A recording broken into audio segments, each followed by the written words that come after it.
Before Michael will prepare that, so he will presenting on applying artificial intelligence safely in ISC and OT incidents response.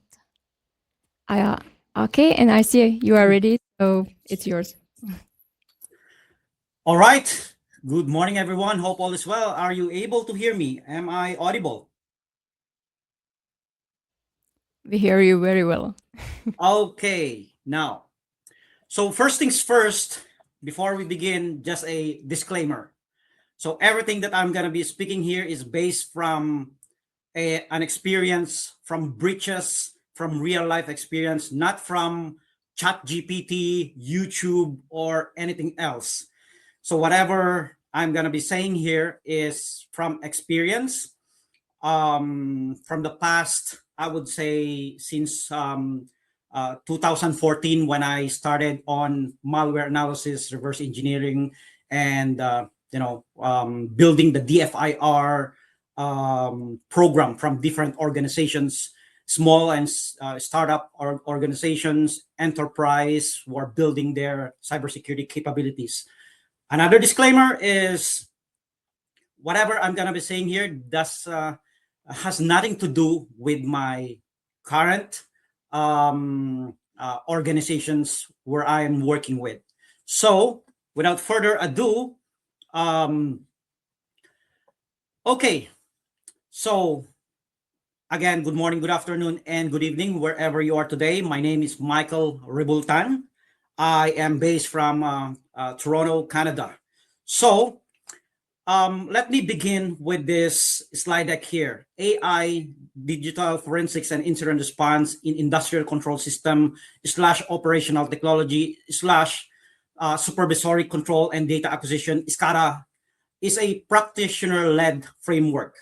Okay, meaning to say this is not meant to be for beginners who are exploring and at the very next day when you do something you messed up in the OT environment,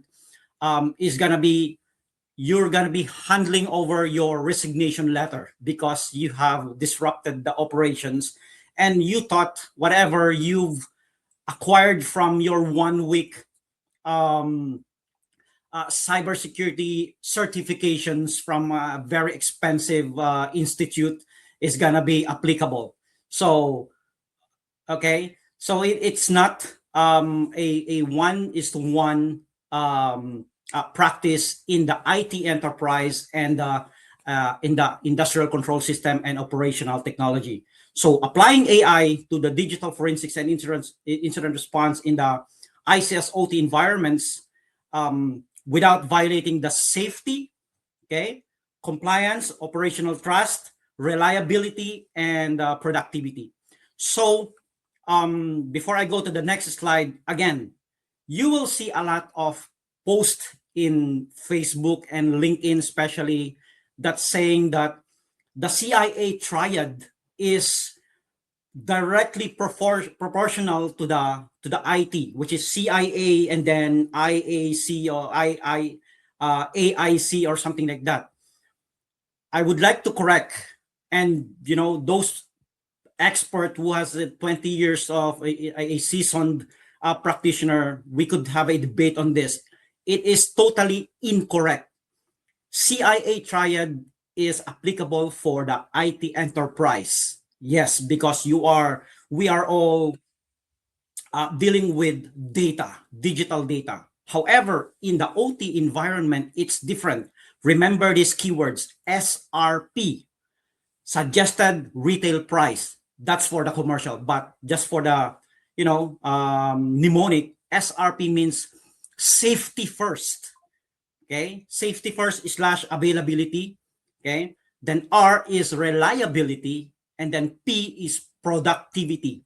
So in IT, there is no life on stake, while in OT environment there is a life. Imagine an energy sectors, power grid, water and waste will get compromised. People will die, especially water. You're going to be drinking water from the faucet. Okay, so having that said, AI does not investigate incidents in ICS OT environment. It's still the people. So I'm gonna be sharing you my you know solid foundation. It's always people, process, lastly the technology. Only technology will be the last one. It's always people and process. That's why you will see a lot of postings that there is a shortage on skills, or in the cybersecurity. It's not true. But however, in the context behind that, it's because there is no right people to fit or to fill the job. That's the very reality. So in this context, whatever we're using today, don't be get hype on those AI attack or AI driven attack or something like that. No, they don't revolutionize the attack. They speed up. Yes, they generate faster than ever, because before we needed to, the bad actors, even programmers, we need to do some, a lot of codings manually, right? But with an AI, the 7 hours will make you just a 30 minutes job. So AI just removes the friction between the evidence and the truth. But the most important in the digital forensics and incident response is the integrity. Okay, so that's why we always, number one rule in the digital forensics is preserving the evidence, so it would be admissible in the court of law. All right. Now, the practical AI assisted digital forensics for ICS OT environment. Okay, as what I mentioned earlier, it just speed up our it helps us, especially on the timeline. Forensics, usually it backtracks what happened. So that's why it's a reactive, right? Imagine the E is equals to mc squared by Albert Einstein. So it reversed. The atomic bomb exploded, so let's reverse it. What happened? So same thing with in the forensics, every contact leaves a trace. So that trace, that's according to Dr. Lockhart, by the way. That's not mine. It's his principles. Okay, but it's also applicable in the digital forensics. Now, backtracking what happened there. That's what makes AI would help us on the timelining. Okay, it speed up, but at the end of the day, it's still the person, it's the people, it's the analyst who say, okay, this is you know the evidence is pointing directly towards the person. But again, at the end of the day, it is the judge who will say, oh, the evidence is inculpable or exculpable, or meaning to say, the whoever the person is, directly or indirectly, could be, the judge will say, oh, the person is guilty versus not guilty. It's not the analyst will say, oh, the person is guilty, he's gonna go to the jail or something, or the the evidence pointing to this advanced persistent threat or something like that. No, the AI will just help us on the investigation, but at the end of the day, it's the person who will, collate all the evidences, okay, based from the help of the AI on the timeline. And so AI does not gives a verdict. All right, probably it will give some hint, or some probably recommendation, but at the end of the day, it's the person who will say, oh no, this is not accurate, okay, or I'm gonna be doing some manual, old school investigation because I don't believe on this. So it's still the person. And why this talk exists, it's because many IT practitioners thought that it is 1:1 again. So whatever they are doing on the adhering the NIST framework SP 800-61 revision 2, now going to revision 3, it's also applicable to the OT. Okay, it's not it's not that what they keep on saying. If it is not broken, don't fix it. So that's the OT mindset. So still, whatever, that's why it's very hard to install antiviruses in the OT environment. Okay, you could not install something in the programmable logic controller, the PLC. Probably yes, in the data historian workstation, in the control engineering workstation, yes, probably in SCADA server. Okay, but still, that's why whenever you are looking for an endpoint detection and response tool, ask them, are you certified? Have you tested it thoroughly for not just a 1 month, 2 months, but a year of testing? Because many, on the OT environment, it's a no to put some other additional load. Okay, so another one is logs are incomplete or unreliable because it's volatile. Imagine, they don't have much of a data storage. Some of the one that I've experienced before, they only have 2 gig of hard disk drive. So imagine that one, 2 gig, just operating system, and then some few OT software, and then it keeps on purging. All right. So that's why most of the ICS OT environment, they just put some intrusion detection system. I don't want to mention some vendor's name, but that's what they do. Okay, more of a network level. That's why if you are one of the a must skills to have in digital forensics and incident response in the OT is to have an in-depth skills knowledge in Wireshark. It's a free version. It's a free and open source software. That's why I'm that I could say it. It's not a commercial vendor. So that's one. Zik, Network Miner, they have the free version. That's how they use. Later on, we will go to other tools that you could use, which I keep on repeating over and over. Okay, so safety and uptime overrides everything, even in patching. Okay, probably if you are a member of a threat and vulnerability management team, you may say, oh, you have an exploited vulnerability in your ABC devices. Oh, they will say, oh, if it is not broken, don't fix it. Okay, it's up and running. Okay, so safety first, uptime first, 99.99999. Even to the last 9, it may not be applicable. Okay, so that's why maybe some of you were curious, why does hospital or health tech environments are easy target?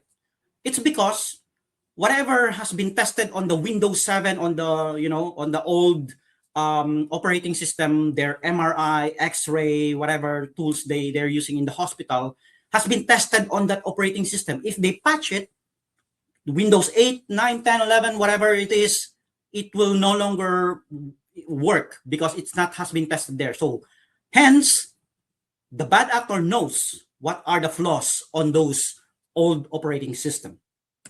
Okay, so the core problem in ICS OT DFIR is PLC were not built for forensic investigation.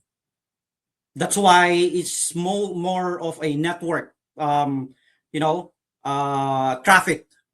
Okay, ARP spoofing, denial of service. Those are the things. So you will look on that one on the network level. You could not forensic that one. You could not acquire memory dump. You could not, probably the hard disk, yes. You could acquire the data disk drive dump, but not the memory forensics. You will not find anything there. Okay, especially if you're not trained in the or practitioner in the OT environment, you will not know. Okay, you will not even know what are the protocols running on those, Modbus, or whatever services, or even the port numbers. You are not, if you are not practitioner, you will not know. All right. Historians overwrite or aggregate data, so it keeps on, whatever is new today, it will override tomorrow and then later on. So it's volatile. Okay, you should, your practitioner, you should know the order of volatility. Okay, so shared engineering workstation. So it's not like an IT, in the IT enterprise, that we're given our own laptop, workstations, cubicle, cell phone. So in the OT environment, it's a shared. So everyone is using, probably they're using one username and password and access. Okay, that's the reality. So clock drift destroys linear timelines. So this is the very important that I mentioned earlier. We needed, so AI would be able to help on, on the aggregating, collating all the timelines and put it into the right place for the analyst to make it easier. Okay, that's it. And it's still, at the end of the day, it's the person, it's the analyst who will say, okay, this is, most likely what happened during the incident. Why AI fails when used naively in OT. So be extra careful, whatever. That's what I mentioned earlier. If you are, a seasoned practitioner in the IT enterprise of being a digital forensics and incident response, don't brag that with an OT person. Okay, that's nothing to them. Okay, unless you are really a practitioner also on the ICS OT environment, you will know that disaster recovery, business continuity is the number one, and it should be put in your playbooks. Whatever in your playbooks, you could not just say, "Oh, let's contain this because it has a suspected ransomware." That's why indicators of attack, IOCs, does not work. In the it's not an effective mechanism, or I would say detection and prevention in the OT environment. Okay, so most AI assumes cloud access. Okay, and raw data ingestion.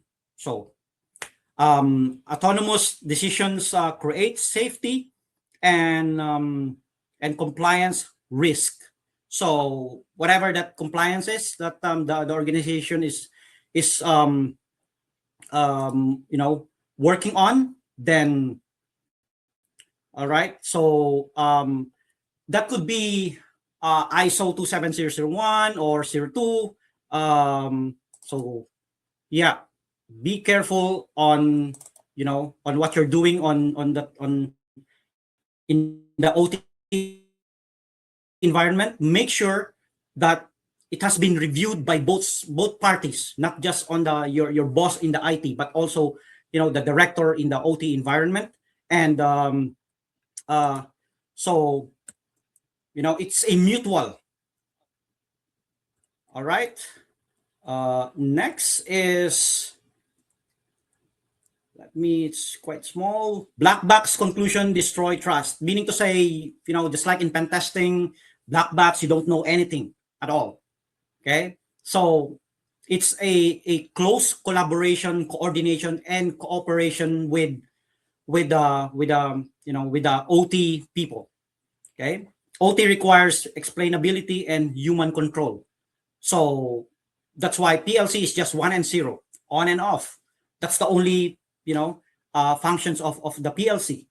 So it requires human control. Yes, there may be some I would say they're using the word convergence. It's a risky, very risky, because it opens a big gap. It's especially on the risks compliance, but it is what it is, right? Business needs to to generate money, but there should be some other compensating control, especially human control. Okay. AI, digital forensics and incident response, the correct model. Okay. So AI augments the speed and correlation. So again, it's just a speed similar to the attack. Whatever, don't be get hype on, oh, there's a, they could use AI now for attack or something like that. There is, there's no, I would say, revolutionary really, on that side. That's why I'm not hype. I'm not, whoever is something like they could not sleep at night that because of the AI thing or something. It's just a speed up, everything. So same thing with in blue teamers, in defenders. It's just a speed up our analysis, conclusion, bottom line, upfront, on our investigation. Okay, but the end of the day, it's still the person. When we present it in the court of law, that and still the judge will not ask the AI. It's the expert witness. They will ask a expert witness, can you,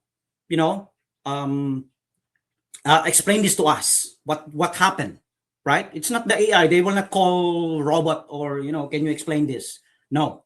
Right? So human retains authority and accountability.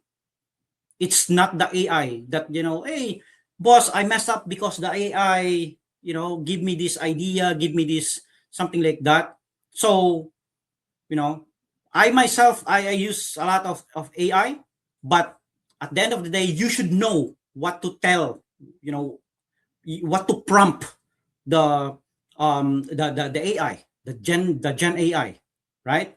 You should know based from your experience. If you are not an experienced one, you thought everything is in there is correct and accurate. No, you should, as a person, you are accountable and you need to check them, proofread. All right. So AI never makes containment or remediation decisions. It's a very no. Okay. You could, yes, the SOAR is actually an AI. AI is a bunch of if else condition. If this has happened, this is going to be the next action. If else. Okay. If you're a programmer, you know what I mean.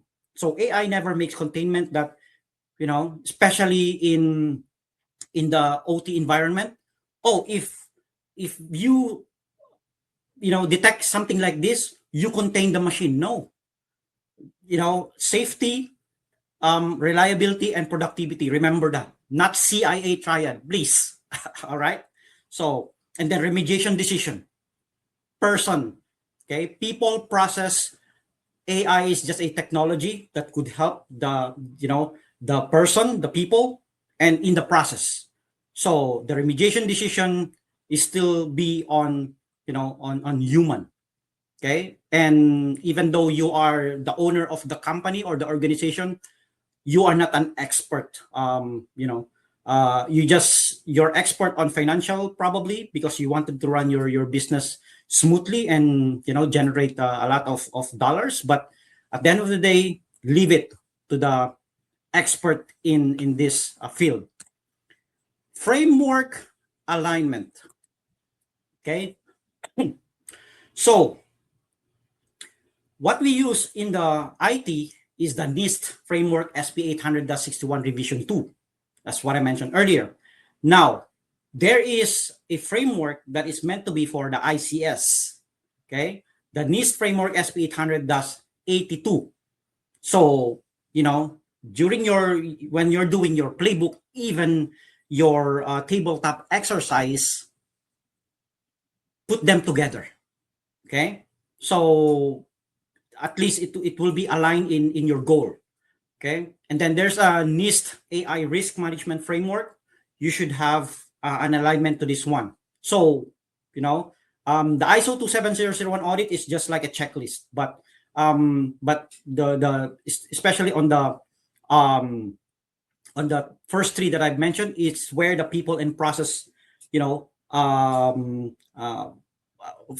put them together, and then they follow it as a, as a playbook. Especially in the incident response, we should not be a cowboy that you could just point and shoot. Let's follow the playbook. Okay, if there's any problem on the playbook, you put some, a gap analysis or something. Playbook, by the way, is a um it's a living document. It's not, it's not written in the stone. It should be, because as attacks was different from yesterday, today, and tomorrow, same as the playbook as well, and same as the mindset of the people. Okay. All right. Evidence comes first. Network capture and firewall metadata. Every contact leaves a trace, according to Dr. Lockhart. Okay. When he meant that for a person. When somebody died, there should be some reason. Did the bad person use a knife? There should be some, a fingerprints on that one. Did they use a time bomb or whatever that is? So it's also applicable in digital forensics.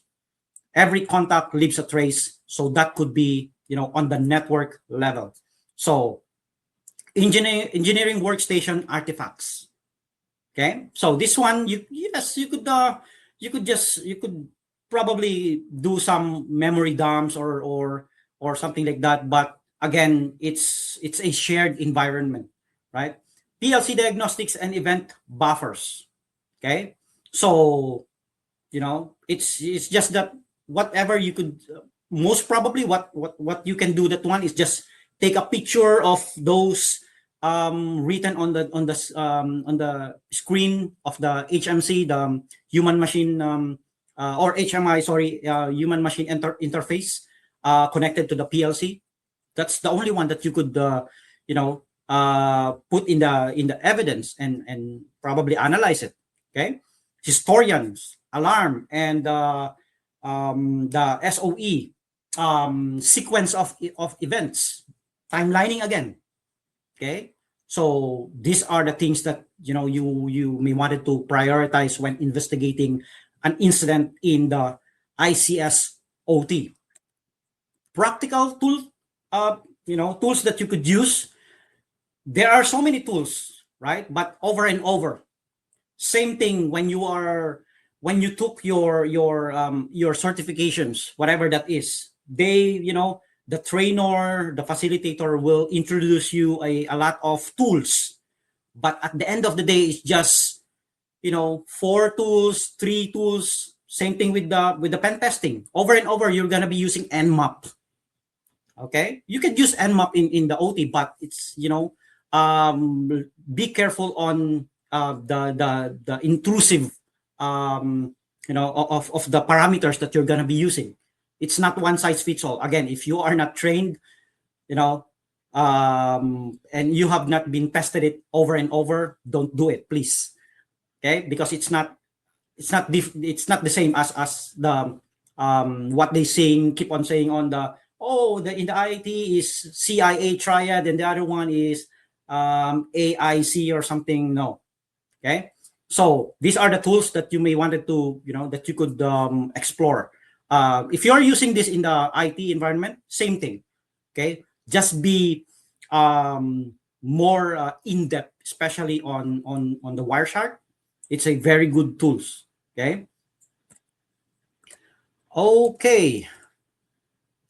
Timeline normalizations detects clock drift across sources, aligns events using physical indicators, produces confidence scored timelines. Okay, so again, it's just it's speed up our putting all together. Human is a brilliant has a brilliant brain, but it's slow. Okay, but AI, with the help of AI, it's speed up. Okay, now rule number 2, signal and behavior clustering learns normal process behavior this is what the the SOC in the IT environment, it's very different. There was a debate 3-4 years, even 5 years ago, even before pandemic, that oh, we could use SOC in to analyze as well the behaviors in the OT environment when there is a a shared log ingestion. So no, I told the the leaders that no, they don't even understand what's what's Modbus. Okay, what are the other services and ports are running. So okay, and there's a lot of false positive when an EDR detects a tools used by the OT people. So I do a lot of malware analysis that hey, this is benign, this is an OT, it behaves differently. Okay, separates cyber anomalies from mechanical noise. That's what I mentioned. Reduces false attribution. There's a lot of false positive alerts. When an engineer uses his enterprise laptop, tests something, and then it flags by the EDR solution that hey, one of the users doing some suspicious activity or something like that. So when I check it, oh, okay, another false positive from EDR solution. All right. Hypothesis testing. Okay. Test constrained investigative hypothesis. Evaluates plausibility, not blame. Human validation is mandatory. So people, process, and technology. Tools. Okay. Not be a tool centric, not be a technology centric. Mindset first. Okay. So fine tune your mindset when, especially in digital forensics and incident response. It's always human validation is required. What AI must never do, okay? Auto remediation or containment. SOAR, especially, it's not one size fits all. If you're using security orchestration and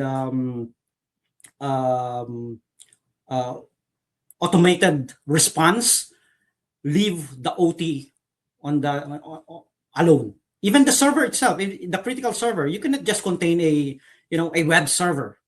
Okay, so it's you may say yes, I can do that one. Okay, I'll leave it up to you. It depends on your organization. But in the OT environment, it's a no. At the end of the day, somebody will get fired. And that is whoever the SOAR engineer is and whoever signed that approved that automation. Okay, override safety system, safety, reliability, and productivity over and over. I'm gonna be hypnotizing you to to change your mind at the end of this presentation, because it's not CIA, it's SRP, suggested retail price. Declare root cause. Okay, it's always the person who declare the root cause based from the evidence. Okay, ingest raw OT data into cloud LLMs.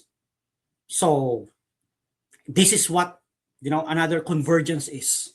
Okay, it should be the backup should be if you've heard about the 321 or 3211 backup, do that.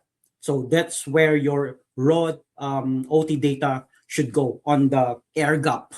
Okay, meaning to say it's not connected. Yes, not really an air gap, it's an air gap because you need to somehow pull the the data to the backup, but it's a diode, one directional network. Okay.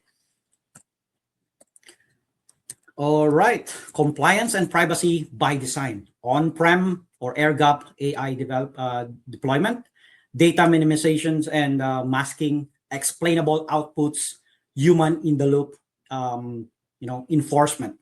So, okay, these are just few guidelines, but feel free to explore more of especially from the NIST framework, from the the AI framework that I mentioned, In Canada, they have the PIPEDA.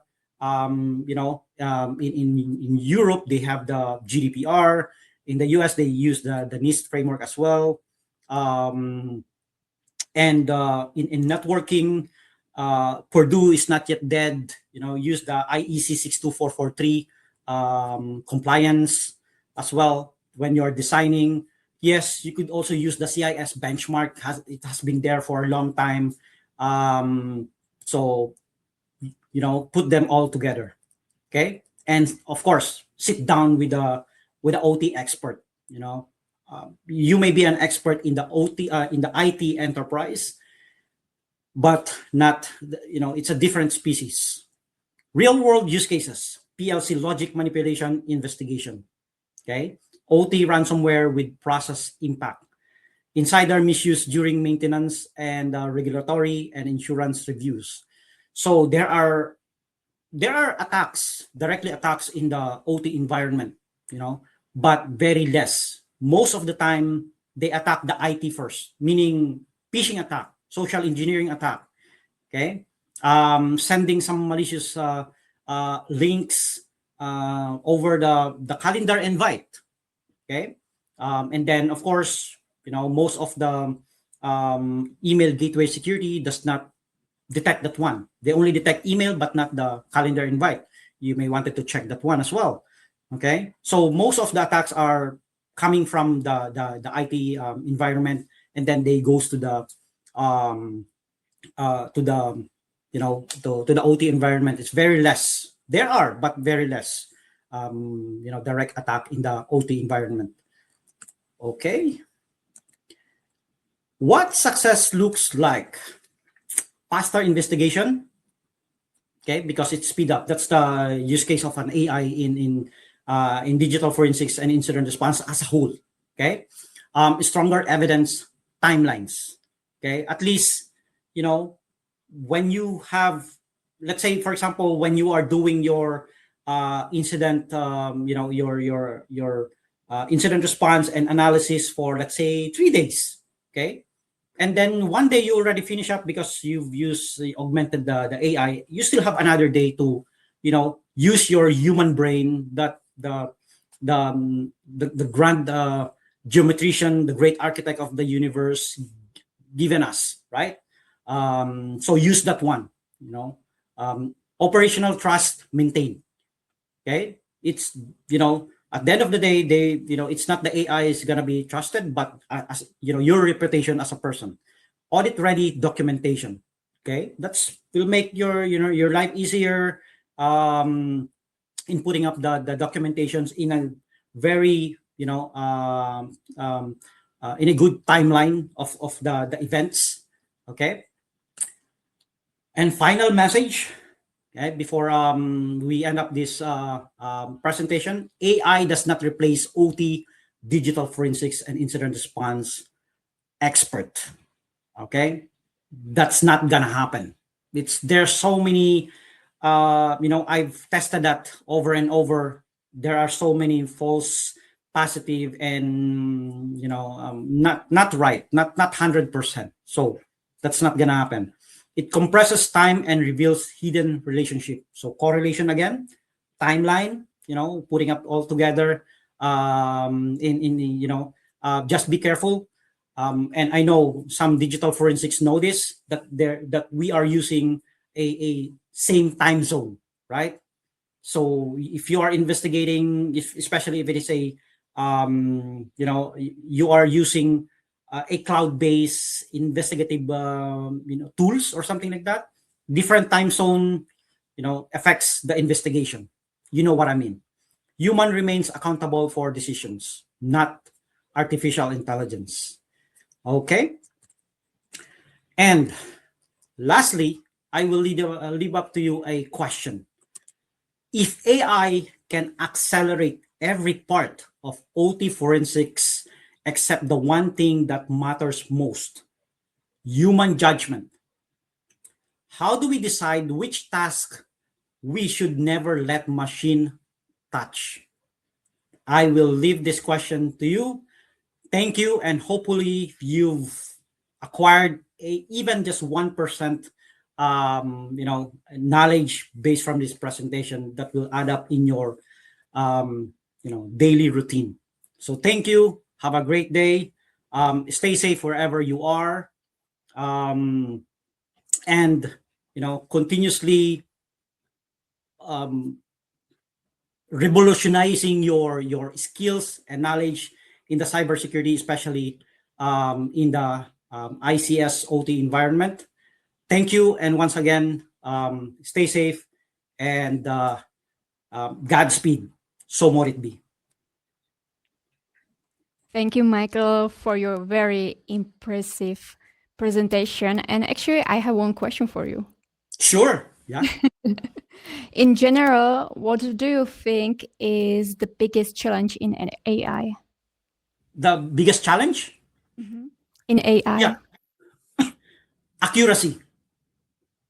That's the number one that I keep on observing. Whenever I ask something, it will give, let's say, for example, I'm going to be asking, let's say, the threat landscape. What is the, let's say, what is the threat landscape in this kind of sector or environment or something like that? So it's very specific, meaning to say, an example is, let's say, power grid, right? You ask about the power grid, it should be relevant to power grid only, and then it will pull out so many things that, hey, there is a there's a new advanced persistent threat, the zero APT OPT they call it, targeting energy sector or something like that. So but I'm actually asking only the specific power grid or something, though it's the same OT. Probably it's correlating to the OT environment or something, but you could not just say that to your boss, or hey boss, there's a new advanced persistent threats targeting energy sector, and then the boss will say it's irrelevant. We're not energy. We're power grid. We are a different organization. We're different sectors. So accuracy keeps on so be careful on that one. Don't just copy and paste it. Proofread it. And again, it will be the human decision, not AI's decision. So yeah, so that would be my question to one, accuracy. Thank you so much. Any more, please keep on coming. I want this to be more debatable, because I see a lot of posts in LinkedIn that is very inaccurate. I just don't have time. What I just do is smirk that, okay, this guy does not, he may have some expert level in his LinkedIn, something like that, but it's not, if you're not practitioner, if your hands are not greasy, before you become a CISO or something, that's not true. So that's why be careful on so many vendors telling that they are number one in the market. So create a very technical use cases. Okay, the business case will follow, because you need to prove, to get a budget from the leaders that, hey boss, we need to implement this and something like that. But at the end of the day, when you are evaluating a vendors, do your research, in-depth research, that based from your experience, plus of course from the internet and from your friends. I'll give you number one. There is one thing that that I did not see even in the MITRE ATT&CK framework, and even I asked a lot of vendors if they are able to detect and prevent stegware. Even DLP, they will not be able to detect that one. Stegware is steganography malware. The malware has been put in the steganography steg, right? They will not be able to detect that one. If you are a vendor listening to me now, ping me. Let's have a online debate and challenge. Let's test your number one solution that you're claiming. Any more question? I really liked your presentation because you even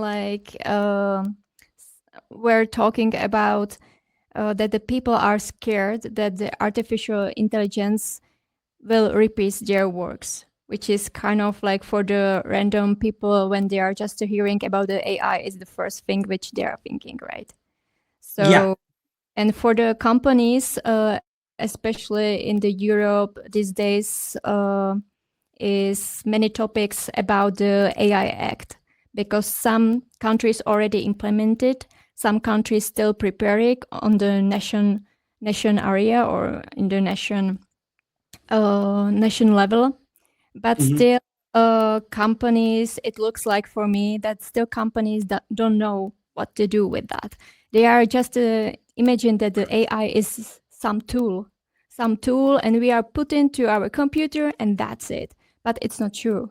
And sometimes they are forgetting about the privacy, Yeah. about some kind of security which is also connected with that, and many another like I can say things which we have in the end in our responsibility.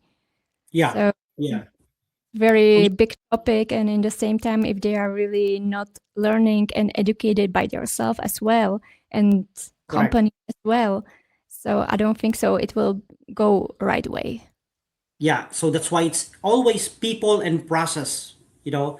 um we if organization could not stop users using, AI, there is a security level on that one. They just the user, they could just do something about making sure that um I forgot the settings. Let's say for example in chat GPT there's a settings that, you could, the tool will not send the data outside for to making it enhance or for enhancement or something. So, just disable that, that button there. And that's one if they could not really stop it. But yeah, so it will be depending on the policy as well. I see a lot of organization that it's allowed and some are not allowed, but still there's a when I check, there is still a gap. Not the AI itself, but they thought because they are laser focused, oh, we want to stop the AI, but they are forgetting others as well. So to do that one, my solution is threat modeling. Okay, they should do some threat modeling. Okay, we are able to stop the use of AI, and then what else? Okay, this is your solution. Let me look for a loophole, a gap on that solution that you have until you get the very bottom of the solution. So still, I will be going back to the old jokes, meaning old jokes. It's very very old that if you want to be secure, bring your hard disk drive with you. I agree. Yeah. So All I right. think Any more question? I will have so many, but our time is not that big, so Yeah. Ping me in LinkedIn. Let's, um yeah. Thank you and have a great day. thank you for your presentation. Thank you. And if we have ready the next speaker is from Netherlands and his name is Senat Arak.